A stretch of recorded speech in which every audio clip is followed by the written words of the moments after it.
இந்த கலைகளோட சேர்த்துருக்கேன்னு சொல்லி சொன்னது வருஷம். அதுக்கு ஒவ்வொரு நாளும் இந்த பழைய நாள்ல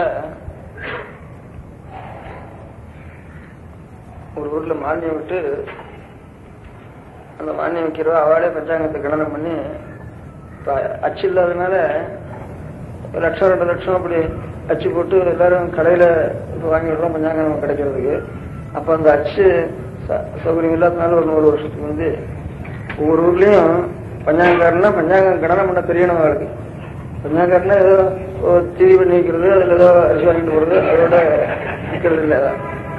அவளு வானசாஸ்திரம் என்ன தெரியணும், கணித சாஸ்திரம் என்ன தெரியணும், தன்னுடைய முறைகளும் என்ன தெரியணும். அதுக்கப்புறம் பலசாஸ்திரங்கிறது பின்னால பிற்காலத்துல வர்றது. அதான் இப்ப ஜோசியம்னா முக்கியமா நினைச்சுட்டு இருக்கோம். அதுல முதல்ல நமக்கு கிரகங்களுடைய ஸ்திதி என்ன, நாளைக்கு இன்னைக்கு எந்தெந்த பூஜைகளோ வீட்டுல இருக்கிற தேவகாரியங்களோ பிதிர்காரியங்களோ இவர்களுக்கெல்லாம் உரித்த காலம் எது, அதை தெரிவிக்கிறதுக்காக பஞ்சாங்கம். ஈஸ்வர பூஜைக்கும் சரி, தேவ பிதிர்காரியங்களுக்கும் சரி, அவைகளுக்கெல்லாம் காலத்தை நிர்ணயம் பண்ணணும். அதுக்கு ஒவ்வொரு ஊர்லயும் பஞ்சாங்கம் கணிதம் தெரிஞ்சவா ஒவ்வொரு ஊர்லயும் இருக்கணும். அவ ஒரு ஓலைச்சுவடியில எழுதி வச்சுக்கணும். அவளுக்கு கொஞ்சம் மானியம் விட்டுருந்தா அந்த மானியத்தை கொண்டு ஒவ்வொரு நாளும் ஒவ்வொரு வீட்டுக்கும் போய், தெருவில் ஒவ்வொரு வீட்டுக்கும் போய் அவள் தினசக்தி படிச்சுட்டு வர வேண்டியது. படிச்சுட்டு ஒரு ஸ்லோகம் சொல்லணும். திதேஷ்ட ஸ்ரீயமாப்னோதி வாராத் ஆயுஷ்யவர்தனம் நட்சத்திராத் ஹரதே பாபம் யோகாத் ரோக நிவாரணம். முதல்ல ஐஸ்வர்யம் கிடைக்கிறது, தேஷ்ட ஸ்ரீயமாப்னோதி ஆயுஷ் விருத்தியாகிறது, வாராத ஆயுஷ் திதி வார நட்சத்திர யோக கரணம்ங்கிறது பஞ்சாங்கம். அதான் பஞ்சாங்கம்னு பேர் இருக்கு. இது வேற விஷ்ணு சம்பிரதாயத்துல பஞ்சசம்ஸ்காரம்னு அதுலயும் 5ங்கிற கணக்கு, அதுல ஐயங்காரன்னு அதனால பேர் இருக்கு. 5 அங்கங்களுடைய ஒரு சம்ஸ்காரம் ஐயங்கம்னு பேர் இருக்கு.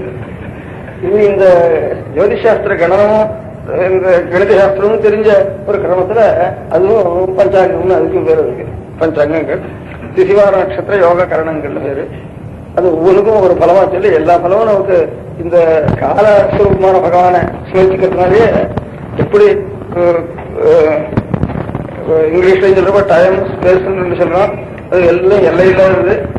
அதுக்கு ஏதாவது நாம ஒரு எல்லை கட்டிக்கிறது அந்த காலங்கள்ல ஸ்பேஸுக்கும் ஒரு எல்லை கட்டிக்கிறது. இந்த லோகம் அந்த லோகம் பூலோகம் நம்ம இந்தியா, இந்த தேசம் நம்ம ஊரு அந்த ஊரு, இப்படி எல்லாம் கட்டிக்கிறது எல்லை இல்லாத ஒரு. அதே மாதிரி காலத்துக்கும் எல்லை இல்லாத அதையும் கட்டிக்கிறது ஒரு காலகணம் பஞ்சாங்கத்தினால. இந்த யுகம் வருஷம் ருத்து அயனம் அப்படிலாம் சொல்றது.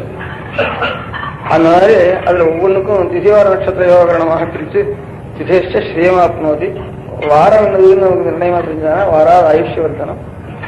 நட்சத்திர ஸ்மரணத்தினால பாப நிவர்த்தி உண்டாகிறது. அது ஜோதிஷ் பிரகாசம். இருளை போக்குறது, இருள் தான் பாவம், அதை நிவர்த்தி பண்றது ஜோதிஷ். அப்புறம் சரீரத்துக்கு ஒரு நோய் இல்லாமல் நோயற்ற வாழ்வு வேணும். யோகா ரோக நிவாரணம். இந்த யோகா கரணம்ங்கிறது 4வது அங்கத்தினால அதை ஸ்மரிக்கிறதுனால, ஒவ்வொரு நாளும் காதல கேட்கறதுனால யோகா ரோக நிவாரணம். கரணாத் காரிய சித்திச்ச. இந்த காலத்துல எடுத்த காரியம் சித்திக்கிறதுக்கு கரணத்தினுடைய ஸ்மரணத்தினால இந்த காலத்தினுடைய பிரிவு. எல்லா காலமும் மொத்தமா காலத்தை பார்த்தா பகவத் ஸ்வரூபம் தான் காலம், பகவானுடைய ஸ்வரூபம் தான் காலங்கிறது, எல்லை இல்லாத காலம். அப்படி பிரித்து ஒவ்வொரு பலத்தை உபதேசிச்சு அந்த பஞ்சாங்கத்தை ஒவ்வொரு நாளும் கொண்டு சொல்லிட்டு இருந்தான். அதுக்கு ஒரு மானியம் கிராமத்துல விட்டுருந்தா. அதே மாதிரிதான் ஒரு தச்சனாலும் இப்ப ரசத்தினுடைய ஒரு ரச நிர்மாணம் முதற்கொண்டு தட்சசாஸ்திரத்தில் ஏற்பட்டதுதான் அது தச்சனுக்கு மானியம். அதே மாதிரி இந்த பஞ்சகர்மாக்களுக்கும் ஒரு மானியங்கள் கிராமங்கள்ல அந்த காலத்துல விட்டுருந்தாங்க. அதை தவிர அறுவடை காலத்துல அவளுக்கு கையில் நெல் எடுத்து கொடுக்குறது. இந்த மானியத்துல வருமானம் அறுவடை காலத்துல அவளுக்கு நெல் இதெல்லாம் கொடுத்தா அநேகமா அவளுக்கும் எதிர்பார்க்காமே இந்த கிராமத்துக்கு வேண்டிய ஒரு தொண்டெல்லாம் அவர்களே செய்துட்டு இருந்தார்கள் இந்த காலத்துல. இப்ப அதுக்கப்புறம் எனக்கு நினைவு இந்த சில்லறைநாள் ராதாகிருஷ்ணன் காலத்துலலாம் இதை ஞாபகப்படுத்தாம போனதுன்னு. ஏன்னா சோசியலிசம் வர்றதுக்காக எல்லாத்தையும் இந்த அவங்க 1 ஏக்கரா 1/2 ஏக்கரா வச்சுட்டு ஒரு பெரிய கலையை விட்டு பண்ணிட்டு ஒவ்வொரு கிராமத்துலயும் அதை எடுத்துடுறதுனால இது அறிய அதை விட்டுட்டே போகணுன்னு இருக்கோம்.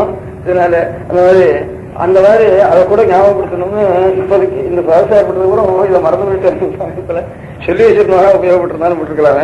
இந்த ஒரு ஏக்கரா 2 ஏக்கரா இனாம் அபாரத்தினால ஒன்றும் தேசத்துல குடியான வாழ்க்கை ஒன்றும் சௌகரியம் இல்லை. அவனுக்கு சொற்பமா ஜீவிச்சுன்னு ஒரு கலையும் உறுதி பண்ணிட்டு இருந்தானே, அதுக்கு நஷ்டத்தை தவிர வரணும் இல்லை. அதனால அது கொஞ்சம் ஞாபகம் மறதியா போச்சு, பெஷை போச்சு அப்படின்னு தோணிட்டு இருந்து இந்த முடிவான மந்திரி வந்ததுனால ஞாபகத்துல ஒரு தேசத்துல மாத்திரம் இந்தியா இந்த கலைகளுக்காக ஏற்பட்ட மாநிலத்தை மாத்திரம் நம்ம அவனுக்கு ஏதோ சொல்ப ஜீவனம் பண்ணிட்டு இருக்குது. ஒரு சின்ன தொழிலாளர்கள் கூட அதை வச்சுட்டு ஊருக்கு ஏதோ கொஞ்சம் நெல் கொடுத்தா ஊரா ஒரு சமயத்துல அவரோட காலத்துல அவங்க அந்த தொண்டை மட்டும் ஊருக்கு செய்துட்டு இருப்பான். அதுல சிரமம் இல்லாம இருக்கும். இப்போ ஒரு ஊர்ல ஒரு கொசம் இல்லைன்னா ஒரு ஊருக்கு இன்னொரு ஊருக்கு போயிட்டோம்னா 6 போச்சா ஏன் வந்து போனா அடுத்த பானை கிடைக்க நிச்சயம் ஏழைகளுக்கு சமையல் பண்றதுக்கு இங்க இருந்து பானை வைக்கிறதுக்கு ஆள் இல்லை, இன்னொரு கொசம் வந்து அப்படின்னு சொல்லுவாங்க. இப்போ அதனால இப்ப அடுத்தாப்புல வேற ஒரு கலைகளோ சாஸ்திரங்களோ வேதங்களோ படிச்ச ஊருக்கு போயிட்டோம்னா சரி சனி தொலைஞ்சதுன்னு இருப்போம். இப்போ அதனுடைய அருமையை நமக்கு தெரியாது. அதனால எல்லாத்துக்குமே ஒரு கலைக்கும் சரி தொழிலுக்கும் சரி எல்லாத்துக்குமே ஒரு சின்ன மானியமா ஒவ்வொரு கிராமத்தில் ஒரு சின்ன சின்ன மானியம் இருக்குன்னா நாடு முழுக்க அந்த கலைக்கு போகலாமே இருக்கும். அதனால இந்த பஞ்சாயத்தாளர்களுக்குலாம் பஞ்சாங்கம் கணிக்கும்படியாக நம்ம பழக்கம் பண்றதுக்கு ஏற்பாடு செய்யணும். அது முதல் காரணம் எல்லா பஞ்சாங்கத்தையும் சேர்த்து வச்சு அவருக்கு பஞ்சாங்கம்னா என்ன முதல்ல பஞ்சாங்கம் படிக்க தெரியணும், அவளுக்கு பஞ்சாங்கத்துக்கு அர்த்தம் சொல்ல தெரியணும். அது எப்போ அவளுக்கு கிடைக்கும்னா இப்ப நான் இந்த பஞ்சாங்கத்தையோடு சேர்ந்ததுனால இப்ப வந்திருக்கிற எல்லாரும் ஒரு பஞ்சாங்கத்தை இருந்தா அது என்ன இருக்குன்னு படிச்சு அர்த்தம் சொல்ல முடியாத எல்லாருமே கத்துக்கணும். புத்தி இருக்கு எல்லாருமே எவ்வளவு பரீட்சை எல்லாத்தையும் பாஸ் பண்ணி விடுறா, எவ்வளவு காரியம் செய்யறா. வீட்டுல பஞ்சாங்கத்தை படிக்கிறது அந்த வரியில் இருக்கிறது என்ன இதுக்கு என்ன தெரியாது. அதனால இந்த கலையை இந்த சதத்துல இந்த வருஷம் அந்த கலையை சேர்ந்ததுனால எல்லாரும் அந்த பஞ்சாங்கத்தில் இருக்க ஒவ்வொரு எல்லாருமே அர்த்தம் எப்படியான ஆறான 1-2 பேர் இருக்காங்கன்னு பார்த்துட்டாவே அதுக்கப்புறம் அவங்கள்ட்ட போய் கத்துக்கிட்டு இந்த பஞ்சாங்கத்தில் இருக்கிறது அவங்களுக்கு தெரியாது ஒன்றும் இருக்கக்கூடாது பஞ்சாங்கத்துல அப்படின்னு என்ன தூக்கா அதுக்கு என்ன அது எதனால எல்லாருக்கு அதுக்கு எதுக்கு உள்ள சம்பந்தம் அப்படிங்கிறத பஞ்சாங்கம் முதல்ல படிக்க தெரிஞ்சுட்டா போதும். மதத்தை முழுக்க தெரிஞ்சிடுவாரு. அதனால அதுக்காக சேர்த்து இந்த பஞ்சாங்கத்தை நான் எல்லாம் கத்துக்கிட்டா அப்புறம் பஞ்சாங்காரங்களுக்கு எல்லாம் பஞ்சாங்கம் நாம் கணிக்கிறது தெரியாமனா நமக்கு யோக்கியம் இல்லைன்னு அவங்களுக்கு அவங்களுக்கு கத்துக்குவாங்க. அதனால கொஞ்சம் இந்த மானியத்தையும் ஞாபகப்படுத்தி அவர்களுக்கு அந்த ஊர்ல இருக்கிற தொழிலாளி மானியம் இந்த மாதிரி படிச்சவங்களுக்கு ஒரு மானியம் இதெல்லாம் இருந்தானா அது கொஞ்சம் பாத்தியார் மானியம் ஸ்கூல் வைக்கிறவங்களுக்கு மானியம் பள்ளிக்கூடம் சின்ன பள்ளிக்கூடம் போடுறவருக்கு இப்படி எல்லாம் ஒரு மானியங்கள் சொற்ப மானியங்கள். அது அவளும் ஏழைகள் தான், ரொம்ப ஏழைகள் தான். அதை வச்சுட்டு ஒரு கொஞ்சம் இருந்தாலும் அந்த ஊர்லயே இருப்பா, அந்த ஊரை விட்டு ஓடி போக மாட்டா, கொஞ்சம் இருக்கும்.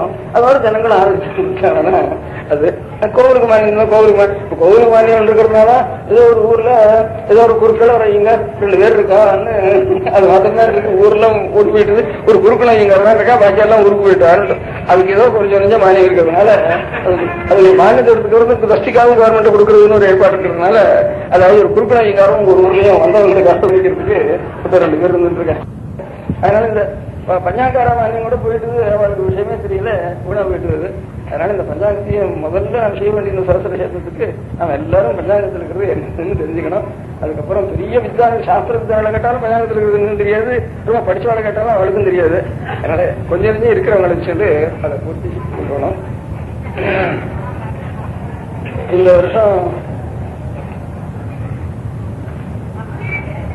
நாம் அதிக ஆடம்பரம் இல்லாம காரியத்தையும் நடத்துறது ஒவ்வொரு விஷயத்திலையும் அந்த மாதிரி செய்ய வேண்டியது. அதுவும் பெரிய தேச தேவை மக்களுக்கு செய்ய தேசம் தான் மண்ணில் ஒண்ணும். அதனால ஜனங்களுக்கு மக்களுக்கு நாம் செய்ய வேண்டிய தேவை அதிக ஆடம்பரம் இல்லாம ரொம்ப எவ்வளவு குறைவா காரியம் மாத்திரம் ஒரு குறைவு இல்லாம அந்த காரியத்துல எல்லா காரியமும் நல்லா நடக்க முடியாகும். வீண் செலவும் அதிக ஆடம்பரமும் இல்லாம இருக்க முடியாது செய்ய வேண்டியதுங்கிறது முக்கியமான காரியம். இப்ப இது 2-3 வருஷத்துல இந்த பொம்மலாட்டம் வில்லுப்பாட்டு இந்த வடக்கு இந்த வருஷம் இன்னும் கூட 2 வருஷம் ஒரிசாவிலிருந்து போன வருஷம் சில பேர் வந்திருந்தா அந்த வருஷம் வங்காளத்திலிருந்து கூட வர வைக்கிறதாக ஏற்பாடு உத்தேசம் பண்ணியிருந்தது. ஊர்ஜர தேசத்துல இருந்தும் வர வைக்கலாம்ட்டு உத்தேசம் பண்ணியிருந்தது. இருந்தாலும் அவ்வளவு தூரம் வந்துட்டு போறதும் அவளுக்கு ஒரு ஸ்திரமில்லாத ஒரு நிலைமை இருக்கிறதுனால அவ்வளவுதான். நமக்கு செலவாடுறதுங்கிறது ஒன்றும் அதே அடமனை செய்ய வேண்டாம்ங்கிறது ஒன்றும் அது மாத்திரம் உத்தேசம் இல்லை. அவங்களுக்கும் எந்த க்ஷணம் எப்படி இருக்குமோன்னு ஒரு சந்தேகமா இருக்கு. அந்த தேசங்கள் எல்லாம் சந்தேகமா இருக்கிறதுனால அவரோட வரவழைச்சு ஒரு 10 நாளைக்கு இருந்து திரும்பி போற வரைக்கும் அவளுக்கு மனசுல ஒரு கவலையே இருக்கும். இதுல உற்சாகம் இருக்காது முதல்ல. அதனாலேயே அதிகமா ஆடம்பரம் வேண்டாம் அப்படின்னு மகாராஷ்டிரத்துல போவாடான்னு ஒரு சம்பிரதாயம் ஒன்று இருக்கு. இப்ப நம்ம நாட்டுல இப்போ ஒரு வில்பாட்டுன்னு இருக்கிற மாதிரி இந்த குர்ரகசான்னு இருக்குதுன்னு கேள்விப்பட்டிருப்போம். தெலுங்கு அண்டை நாடானதுனால. அதுக்கப்புறம் தாசகட்டியான்னு ஒன்று இருக்கு, பாலான்னு ஒன்று இருக்கு. இதெல்லாம் ஒரு நல்ல விஷயங்களை நமக்கு ஒரு எடுத்துக்காட்டாக இருக்க முடியாத ஒரு மகாபாரதங்களையோ இதிகாசங்கள்லையோ அது தவிர நல்ல உயர்ந்த ஒரு பண்புகளையோ இவைகளெல்லாம் ஒரு கலை மூலமாக படிக்காதவர்களுக்கு முதற்கொண்டு குழந்தைகள் பெரியவர்கள் எல்லாருக்கும் ராமன் இருந்தார். ராவணன் தப்பு பண்ணினா, அதனால ராமன் நல்ல வழியாக இருந்தார். யுதிஷ்டர் தர்மபுத்திராக இருந்தார். அர்ஜுன நெறியோட இருந்தார். கிருஷ்ண பகவான் அனுகிரகம் பண்ணிட்டு இருந்தார். இந்த கதைகளெல்லாம் தெரியறதுக்கு காரணம் இந்த கதைகள் மூலமாக கொஞ்சம் கொஞ்சமாக வளர்ந்துருக்காங்க. படிக்காதவர்கள் முதற்கொண்டு எல்லாம் தெரிஞ்சுட்டு இருந்தது. அவைகளெல்லாம் ஒவ்வொரு நாட்டில் ஒவ்வொரு விதமாக நம்ம நாட்டில் ஏற்பாடு செய்து வச்சிருக்காதுல. அதே மாதிரி மகாராஷ்டிரத்துல பவாடான்னு ஒரு இது யக்ஷகானம்னு இந்த தேசத்தில் இருக்கு. மலையாளத்துல நிறைய இருக்கு. ஓட்டந்துள்ளல் இருக்கு. அதுக்கப்புறம் இந்த பாடகம்னு ஒண்ணு வச்சுருக்கா. பாடகம்னு ஒண்ணும், ஓட்டந்துள்ளல் ஒண்ணும், சாக்கியார் கூத்துன்னு ஒரு கூத்து இருக்கு. பார்வதி ஹரஹூ தேவியா